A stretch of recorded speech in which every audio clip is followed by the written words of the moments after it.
Hello everyone, आज हम लोग एंडोक्राइन सिस्टम का दूसरा लेक्चर करने वाले हैं। जैसा कि पहले लेक्चर में हम लोग हाइपोथैलेमस ग्लैंड के बारे में पढ़े थे, ठीक उसी तरह हम लोग दूसरे लेक्चर में पिट्यूटरी ग्लैंड के बारे में पढ़ेंगे। ठीक है, तो बिना डिले के चलते हैं, लेक्चर को स्टार्ट करते हैं। तो इसमें हम लोग पढ़ेंगे पिट्यूटरी ग्लैंड, ठीक है, जिसको और किस नाम से जाना जाता है, हाइपोफाइसिस सेरेब्रे के नाम से भी जाना जाता है। पिट्यूटरी ग्लैंड को हाइपोफाइजियल आपने वर्ड बहुत सुना होगा, तो वो किसके लिए यूज किया जाता है? हाइपोफाइजियल वर्ड वो पिट्यूटरी ग्लैंड के लिए यूज किया जाता है। ठीक है, तो पिट्यूटरी ग्लैंड को अब किस नाम से भी हम लोग जान सकते हैं? हाइपोफाइसी सेरेब्रे के नाम से भी जान सकते हैं। ठीक है, इसका साइज काफ़ी छोटा होता है। ये हमारे पीछे ब्रेन में होती है और ये बहुत ही छोटी, मतलब एक मटर के दाने के बराबर होती है। ठीक है, बहुत ही छोटा इसका साइज होता है। मटर के दाने के बराबर इसकी साइज होती है। ठीक है, इसकी पोजीशन हमें याद रखना होता है। Situated in the hypophyseal fossa से सेला टर्सिका, ये वाला वर्ड जो है ये आपको याद रखना होगा। एक बोनी कैविटी होती है, एक बोनी कैविटी होती है, उसमें ये जो पिट्यूटरी ग्लैंड है उसमें रहता है। ठीक है, एक कैविटी में रहता है जिसको हम लोग बोलते हैं सेला टर्सिका। ठीक है, जो कि superior surface of sphenoid bone, यहाँ पे स्फेनॉइड कैविटी होती है।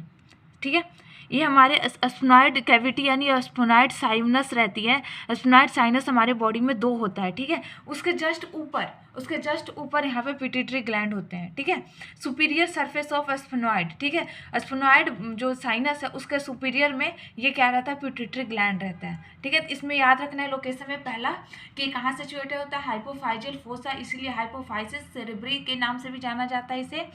दूसरा, ये सेला टर्सिका एक कैविटी होती है उसमें रहता है। दूसरा, सेफनॉइड जो साइनस है उसके जस्ट सुपीरियर पे रहता है, इसलिए सुपीरियर सरफेस ऑफ सेफनॉइड पे भी सिचुएटेड रहता है इसका लोकेशन।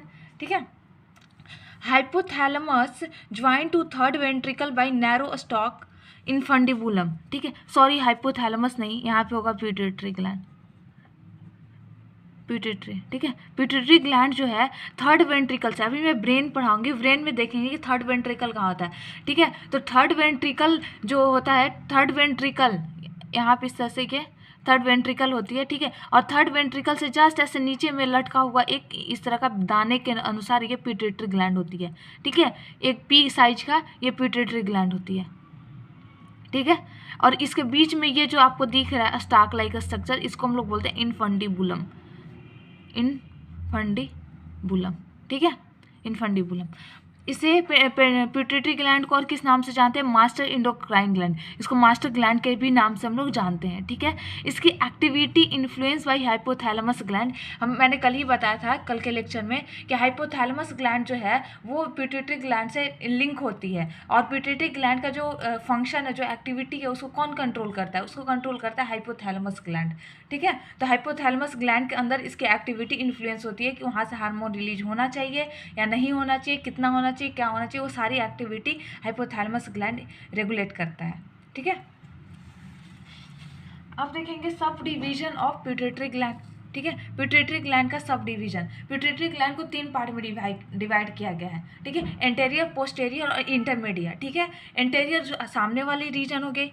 ठीक है, पोस्टेरियर, ठीक है, ये पीछे वाली, ये एंटेरियर हो गई, ये पोस्टेरियर हो गई, और बीच में जो है वो पार्स इंटरमीडिया, यानी इंटरमीडिया मतलब बीच वाली। ठीक है, तो यहाँ पे आप देखेंगे हाइपोथैलेमस है, ये हमारा पूरा पिट्यूटरी ग्लैंड है। तो ये दोनों कनेक्टेड हैं एक दूसरे से, दोनों एक दूसरे से कनेक्टेड हैं। जो हमारा एंटेरियर पोर्शन है, ये हमारा एंटेरियर हो गया। ठीक है, ये हमारा एंटेरियर पिट्यूटरी हो गया ये वाला, और ये क्या हो गया? पोस्टेरियर, और ये क्या होगा? Parse intermedia. ठीक है, तो इंटीरियर जो है वो उसका कनेक्शन आप देख रहे हैं, इसका नर्व जो फाइबर है यहीं तक है, बस पिट्यूटरी ग्लैंड में जस्ट इंटर किया, खत्म हो गया है। उसके बाद यहाँ पे जो भी हाइपोथैलेमस हार्मोन है वो किसके थ्रू आ रहे हैं? एक पोर्टल सर्कुलेशन, ये वेन्स है, वेसल्स है। ठीक है, ये सारे वेसल्स हैं। सर्कुलेशन में कौन सा चीज़ रहता है? वो सारी ब्लड वेसल्स रहती है। ठीक है, ये ब्लड वेसल्स के थ्रू, जिसका नाम है पोर्टल सर्कुलेशन या फिर हाइपोफाइजियल सर्कुलेशन। ठीक है, उसके थ्रू एंटेरियर पिट्यूटरी में हार्मोन आते हैं। ठीक है, एंटेरियर पिट्यूटरी में जो भी हाइपोथैलेमस हार्मोन है वो आते हैं, और उसके हिसाब से यहाँ पे बाकी पिट्यूटरी हार्मोन रिलीज होता है। ठीक है, बाकी पिट्यूटरी हार्मोन रिलीज होता है यहाँ से। लेकिन आप पोस्टीरियर पार्ट में ये देख रहे हैं कि यहाँ पे एक नर्व फाइबर है, वो इतनी लंबी है कि वो सीधे प्यूटिट्री मतलब पोस्टीरियर प्यूटिट्री में आके इंड उसका हो रहा है, ठीक है। तो वो यहाँ पे डायरेक्टली वहाँ पे जो भी चीज़ यहाँ पे बनती है ना, यहाँ पे ऑक्सीटोसिन बनती है और वैसोप्रेसिन, ठीक है, मैं बताऊँगी। वैसोप्रेसिन ये 2 हार्मोन यहाँ बनती है, ये डायरेक्टली यहाँ आके रिलीज हो जाती है, ऑक्सीटोसिन और वैसोप्रेसिन ये दोनों जा आके यहाँ पर रिलीज हो जाती है। तो इसका मतलब जो है ये 2 जो हार्मोन है ऑक्सीटोसिन और वैसोप्रेसिन वो डायरेक्टली आके यहाँ पे पिट्यूटरी ग्लैंड में रिलीज हो जाती है और यही दोनों हार्मोन बाहर निकल जाते हैं। लेकिन इस केस में यहाँ पे हाइपोथैलेमस हार्मोन इनहिबिटिंग और रिलीजिंग हार्मोन 2 हार्मोन मैंने बताया था पिछले लेक्चर में। हाइपोथैलेमस 2 तरह का हार्मोन रिलीज करता है, रिलीजिंग हार्मोन और इनहिबिटिंग हार्मोन। तो वो रिलीजिंग हार्मोन जो है वो क्या कराता है, पिट्यूटरी हार्मोन को रिलीज कराता है, और इनहिबिटिंग हार्मोन जो था वो पिट्यूटरी हार्मोन की सिक्रीशंस को रोकता है, ठीक है। तो यहाँ पे जो भी हार्मोन्स बन रहे हैं वो यहाँ तक आते हैं, और यहाँ तक आने के बाद एक वेसल्स का सर्कुलेशन होता है, बहुत सारे वेसल्स होते हैं जिसको हम लोग पोर्टल सर्कुलेशन बोलते हैं। वहाँ से ये होते हुए ये पिट्यूटरी ग्लैंड में आते हैं, इंटीरियर पिट्यूटरी ग्लैंड में आते हैं, ठीक है। और फिर यहाँ से पिट्यूटरी हार्मोन बन के रिलीज होता है, ठीक है। तो अब यहाँ पे देखिए इसको हम लोग बोलते हैं पोर्टल सर्कुलेशन। आपको याद रखना होगा कि हाइपोथैलेमस और anterior pituitary, I am telling anterior pituitary और हाइपोथैलेमस के बीच में कनेक्शन करने वाला क्या है, पोर्टल सर्कुलेशन, ठीक है। पोस्टीरियर पिट्यूटरी और हाइपोथैलेमस के बीच में नर्व फाइबर्स होते हैं, ठीक है, नर्व फाइबर्स होते हैं जो कि एक दूसरे को कनेक्ट करते हैं, ठीक है। अब यहाँ पे एंटेरियर पिट्यूटरी और पार्स इंटरमीडिया, इन दोनों को मिला के हम लोग एडेनो हाइपोफाइसिस बोलते हैं, ठीक है, एडिनो हाइपोफाइसिस। और एंटेरियर पिट्यूटरी को पार्स एंटेरियर भी हम लोग बोलते हैं, और इसको पार्स इंटरमीडिया, और पार्स एंटेरियर और पार्स इंटरमीडिया को मिला के एडिनो हाइपोफाइसिस हम लोग बोल देते हैं, ठीक है।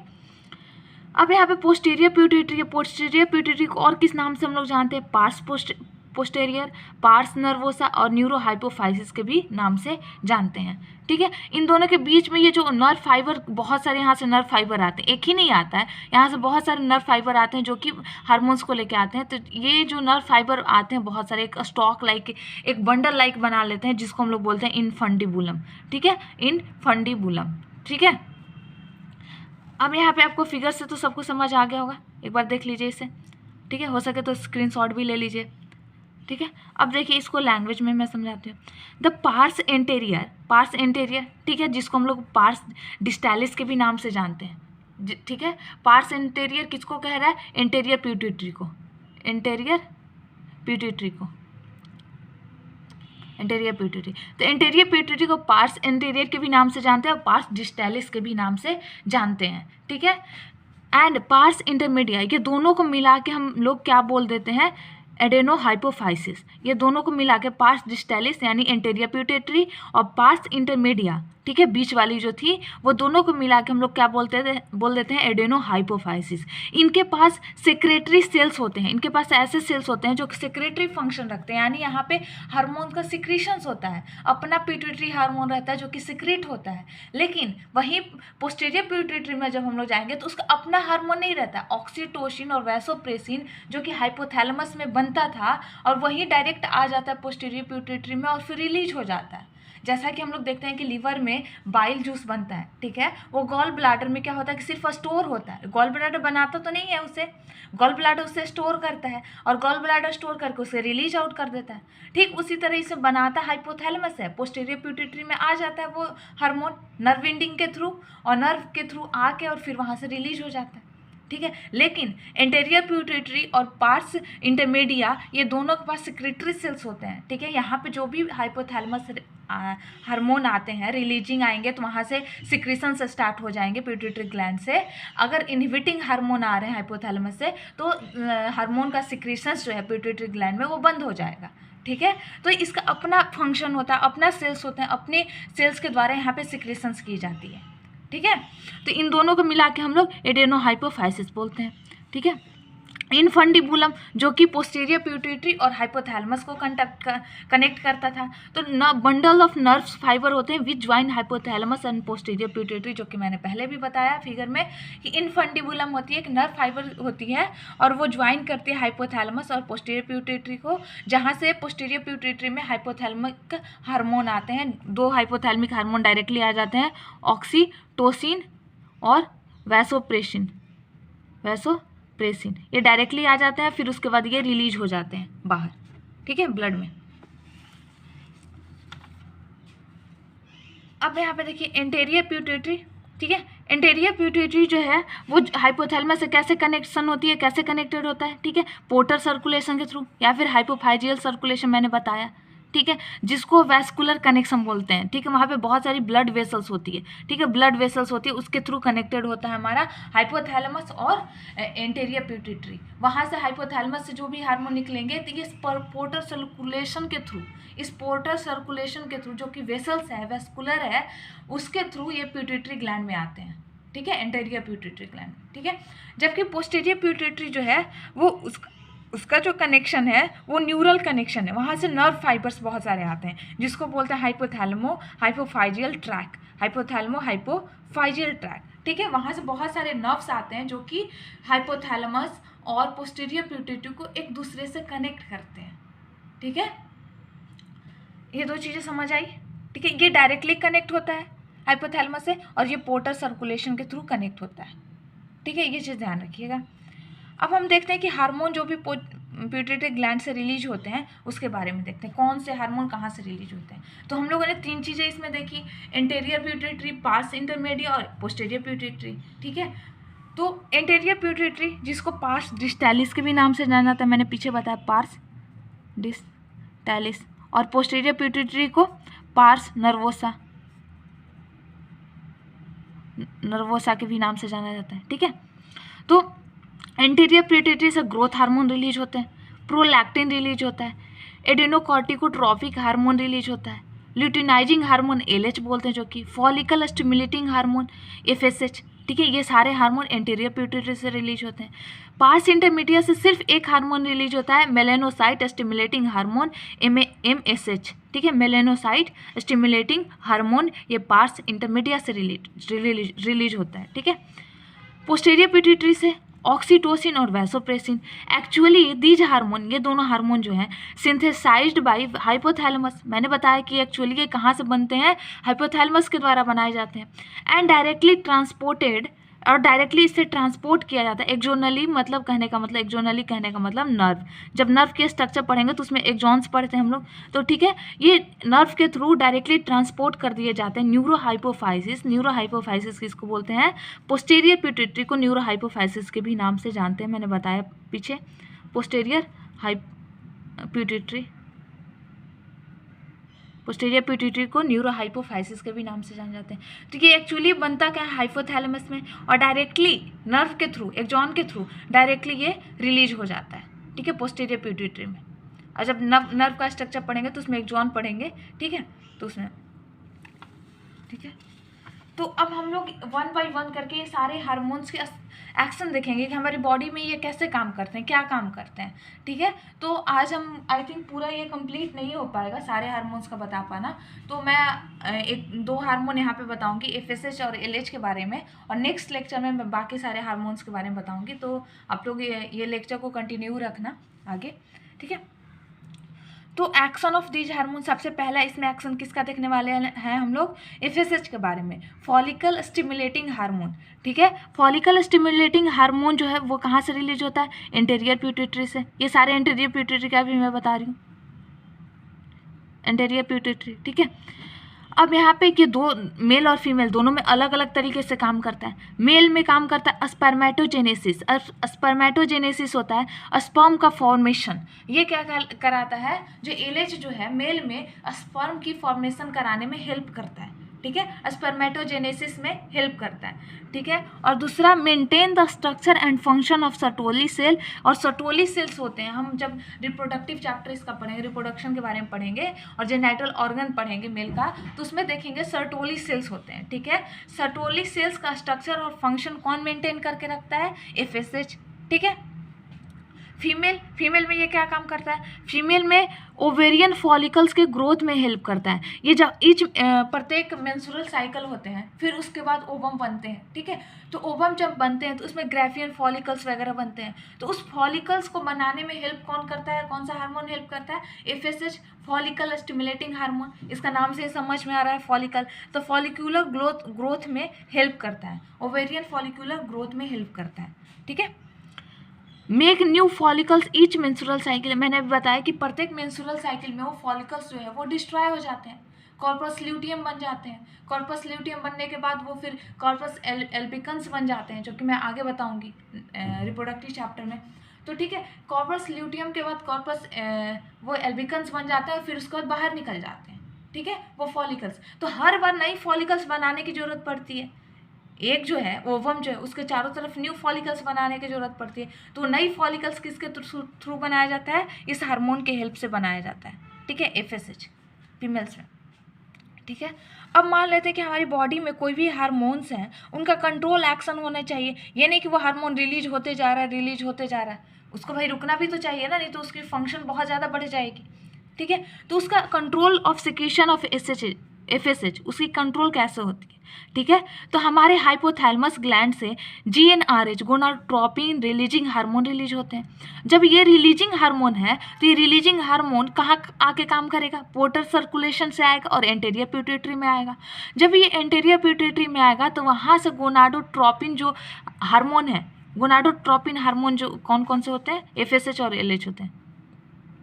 गोनाडोट्रोपिन हार्मोन जो होते हैं वो LH और FSH होते हैं, ठीक है। तो ये पिट्यूटरी ग्लैंड से LH और FSH का रिलीज कराना शुरू कर देता है। जब ये वाला हार्मोन आता है हाइपोथैलेमस से, गोनाडोट्रोपिन रिलीजिंग हार्मोन, तो ये कहाँ से आता है, रिलीज बाई हाइपोथैलेमस, और स्टिमुलेट कर देता है, FSH के रिलीज को बढ़ा देता है। ये पॉजिटिव फीडबैक हुआ, ठीक है, यहाँ पे रिलीज हो रहा है तो ये पॉजिटिव फीडबैक हुआ।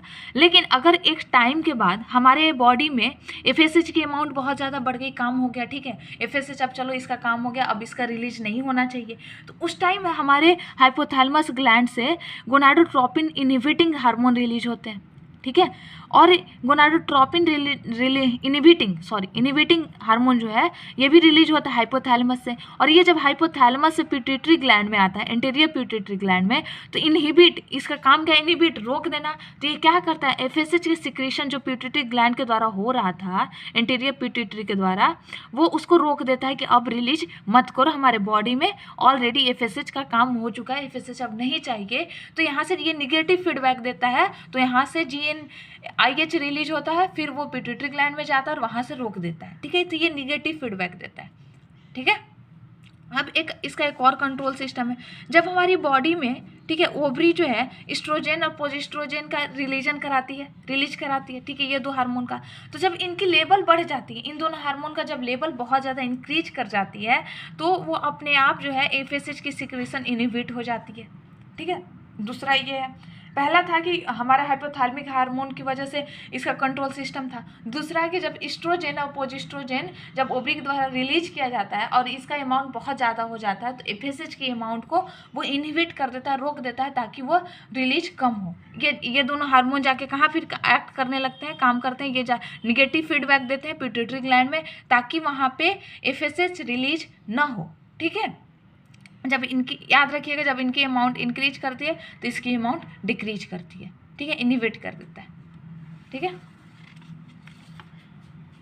अब दूसरी हार्मोन हम लोग देखेंगे LH ल्यूटिनाइजिंग हार्मोन, ठीक है। अब ये मेल में अलग काम करता है, फीमेल में अलग काम करता है, ठीक है। मेल में ये एंड्रोजन, ठीक है, जेनाइटल हार्मोन्स को रिलीज कराने में हेल्प करता है, एंड्रोजन का रिलीज में हेल्प करता है। Stimulating the synthesis and secretions of hormone, एक हार्मोन का ये सिंथेसिस और सिक्रीशंस कराता है LH, जिसका नाम है एंड्रोजेंस, ठीक है, मेल में। फीमेल में ओवुलेशन में हेल्प करता है। ये 14 डेज जब मिड साइकिल होती है, ठीक है, ये मिड साइकिल, ये जब मेंस्ट्रुएशन साइकिल आप लोग पढ़ेंगे तो 14वें दिन यहाँ पे LH की अमाउंट काफ़ी ज़्यादा बढ़ जाती है और इसी दिन ओव्यूलेशन होता है, ठीक है।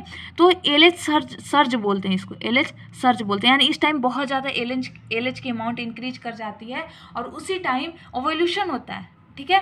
तो जब ओव्यूलेशन कराना रहता है तो LH हेल्प करता है, ठीक है। सिक्रीशंस ऑफ FSH क्या करता था, फॉलिकल्स बनाने में हेल्प करता था, और LH क्या है यहाँ पे, ओव्यूलेशन कराने में। अब ये एग है, ओवम, उसके चारों तरफ ये सारे फॉलिकल्स बन गए, तो ये फॉलिकल्स जब मैच्योर हो जाते हैं, ग्राफियन फॉलिकल बन जाते हैं, तो इस एग को रिलीज कराने में कौन हेल्प करता है, LH हेल्प करता है, और इस फॉलिकल को बनाने में कौन हेल्प करता है, FSH करता है, ठीक है। सिक्रीशंस ऑफ एस्ट्रोजन प्रोजेस्टेरोन के सिक्रीशंस में भी हेल्प करता है by corpus luteum. Corpus luteum कैसे बनता है, जब ये ग्राफियन फॉलिकल्स, जब ये मैच्योर फॉलिकल्स हैं, ठीक है, मैं बताऊंगी मैच्योर फॉलिकल्स, या फिर हम इसे ग्राफियन फॉलिकल्स बोल सकते हैं, ग्राफियन फॉलिकल्स, ठीक है। अब यहाँ पे क्या होता है कि ये ओवम तो रिलीज हो गया, यहाँ से ओवम रिलीज हो गया, तो ये सारे फॉलिकल्स जो है बचे रहते हैं, तो ये जब ये बचे हुए रिडक्शन पार्ट है इसका जो बचा हुआ पार्ट है फॉलिकल्स का, वही चेंज हो जाता है कॉर्पस ल्यूटियम में, और वो एक इंडोक्राइन ग्लैंड की तरह काम करना शुरू कर देता है। कॉर्पस ल्यूटियम जो है एक इंडोक्राइन ग्लैंड के रूप में काम करना शुरू कर देता है, ठीक है। इसी तो इंडोक्राइन ग्लैंड के रूप में काम करना शुरू कर देता है। तो LH क्या करता है, वहाँ पे काम करता है कि वहाँ से कॉर्पस ल्यूटियम से एस्ट्रोजन और प्रोजेस्टेरोन का रिलीज कराना शुरू कर देता है, ठीक है। अब इसकी कंट्रोल कैसे होगी, रिलीजिंग हार्मोन अगर हाइपोथैलेमस से रिलीज होगी तो देख रहे हैं ना, गोनाडोट्रोपिन रिलीजिंग हार्मोन, तो वो सिक्रीशन कराएगी LH का, और इनहिबिटिंग रिलीज होगी तो इनहिबिट करेगी, ठीक है। ये चीज़ पहले भी मैंने बताया। एस्ट्रोजन और प्रोजेस्टेरोन जब इंक्रीज कर जाती है फीमेल में, और मेल में टेस्टोस्टेरोन जब इंक्रीज कर जाती है, इन दोनों की लेवल इंक्रीज कर जाती है, फीमेल में एस्ट्रोजन और प्रोजेस्टेरोन, ठीक है। टेस्टोस्टेरोन मेल में जब इंक्रीज कर जाती है तो ये इनहिबिट हो जाती है, LH की सिक्रीशंस कम हो जाते हैं, ठीक है। लेकिन एक कंडीशन है कि फीमेल में जब मेंस्ट्रुअल साइकिल चलता है, जब मिड मेंस्ट्रुअल साइकिल आता है, अभी मैंने बताया कि एक कंडीशन है, ये वाली कंडीशन जहाँ पे ओव्यूलेशन होता है, 14th डेज में ओव्यूलेशन होता है, ठीक है, ओव्यूलेशन होता है, ठीक है। LH यहाँ पे काफ़ी ज़्यादा हाई मिलेगा, यहाँ पे एस्ट्रोजन की भी लेवल इंक्रीज हुई मिलेगी, एस्ट्रोजन की लेवल भी इंक्रीज रहेगी, एस्ट्रोजन की भी, ठीक है। और यहाँ पे जब एस्ट्रोजन इंक्रीज करती है तो ये पॉजिटिव फीडबैक देती है, जब यहाँ पे एस्ट्रोजन की लेवल इंक्रीज रहेगी तो पॉजिटिव फीडबैक देगी, और ये इंक्रीज ऑफ LH बढ़ा देगी। जबकि हम लोग यहाँ देख रहे थे कि जब एस्ट्रोजन का लेवल इंक्रीज करता है तो ये डिक्रीज करा देता है, इनहिबिट कर देता है सिक्रीशंस ऑफ LH। लेकिन एक कंडीशन, जब मिड मेंस्ट्रुअल साइकिल होता है तो उस कंडीशन में एस्ट्रोजन जो है वो पॉजिटिव फीडबैक देता है, सिर्फ एक कंडीशन में, ठीक है। और उस टाइम इंक्रीज कर देता है secretions of LH by pituitary gland, ठीक है, एंटेरियर पिट्यूटरी ग्लैंड, ठीक है। उस दौरान वो सिक्रीशन LH का बढ़ा देता है, जिसको हम लोग बोलते हैं LH सर्ज, यानी काफ़ी ज़्यादा LH की प्रोडक्शन होती है, और वो ओव्यूलेशन कराता है, ठीक है। वो ओव्यूलेशन कराता है यानी ओवम को बाहर निकालता है, ठीक है, फॉलिकल्स वगैरह से बाहर निकालता है, ठीक है। ओवरी से बाहर जब निकलता है ओवम तो उसको हम लोग क्या बोलते हैं, ओवुलेशन बोलते हैं, ठीक है। तो ऐसे जनरली ये इसकी लेवल इंक्रीज करती है तो नेगेटिव फीडबैक देता है, लेकिन यहाँ पे एक कंडीशन, मिड मेंस्ट्रुअल साइकिल के टाइम में पॉजिटिव फीडबैक देता है, LH की सिक्रीशंस को बढ़ा देता है, जिससे हम लोग बोलते हैं LH सर्ज बोलते हैं, यानी काफ़ी ज़्यादा LH प्रोडक्शन होती है और उस दौरान ओवुलेशन होती है, ठीक है।